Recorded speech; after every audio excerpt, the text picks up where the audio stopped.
Hi guys, in this video I'll show you how to renew your driving license in Florida online. So to do this, simply open up any of your browser. Let's say I am in Chrome in my laptop and search here renew driving license Florida.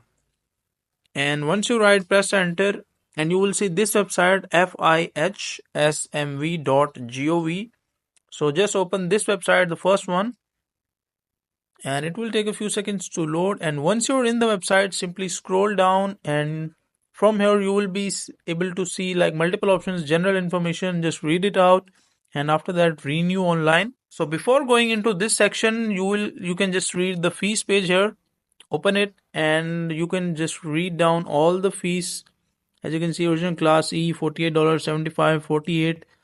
Make sure to read this fees before you renew your license. And once you're done, simply go back to this page, and from this section, renew online, you will be able to access my DMV portal. Just click on this my DMV portal and it will take you to another tab, and just click on login to my DMV portal.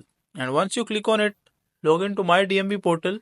After that, you just need to put in your information like as you can read, just simply scroll down and username and password. And if you do not have an account here already, just click on new here and enroll now. And once you enroll, put all your informations correctly, create your account, and after that you can easily renew your driving license in Florida. So that is a simple process of how you can do it.